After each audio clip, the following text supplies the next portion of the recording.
We put the first composition in the chamber. Chris and I loaded it in, pressed go, and the material that popped out exceeded all of our expectations. We can solve problems that other people probably just assume can never be solved. Some of these drugs are less soluble than marble. The Taj Mahal is more soluble than some of the drugs that we work with. In the early 2000s, we started to see the first wave of those compounds, and that brought this new problem to the industry of how do you deliver these poorly water-soluble drugs. We're in the real world. We've taken off the academic jacket.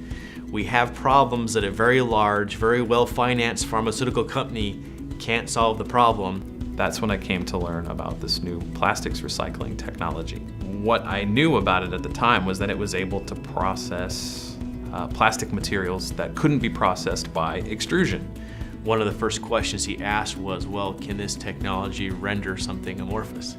And it was like, do I have the perfect technology for you? This technology will render everything amorphous. And that's basically the key phrase I heard at the time that made the light bulb go off. At the first experiment, he said, why don't you blend up about 5 pounds of your first formulation? We knew we had 3 shots to get it right.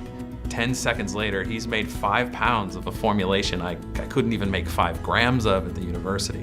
And we did that over several formulations. I took those samples back to the university, did the analysis, and it exceeded all of our expectations. All these problem molecules they don't have solutions for, we could be the solution for.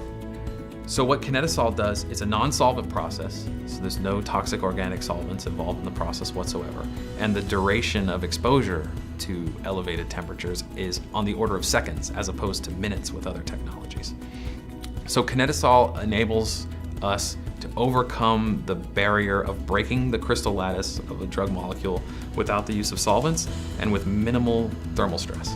You have all the advantages of the thermal process over spray drying, but none of the downsides, so you can kind of do both. The beauty is we can produce things in Kinetisol you can't do in either of those other technologies. We can create brand new intellectual property. We can get around intellectual property that's already in existing. We can create compositions, forget the IP, we can create compositions that simply no one else can make. If they're looking for high volume manufacturing, and extrusion and spray drying, allow themselves to be in that category. We can produce faster, better, stronger than both those technologies. We'll have a significantly smaller footprint than spray drying. So you can take the same spray drying capacity that would require a building and put it into a room. All of the material sees all the parameters at exactly the same time. Where extrusion, it's spread out over the length of the process, and so you get different residence times, you have different heat transfer rates, and so here we have a thermal process where we can control so much more than extrusion. Now we can do things with heat-sensitive drugs and not have to worry about that. Some of our early papers, we would process compositions by melt extrusion and show that 50% of the drug had degraded in the process. Then we would process those same materials by Kinetisol and show that less than 1% of the drug degraded. The development machine is the same size and geometry as the manufacturing machine. So we develop at a certain scale in batch mode.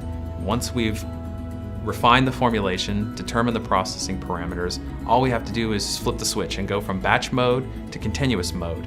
And we go from making 50 grams at a time to making 25 kilos an hour, just with the flip of a switch. This is truly a high volume manufacturing technology that can produce rates that the pharmaceutical industry has never dreamt of.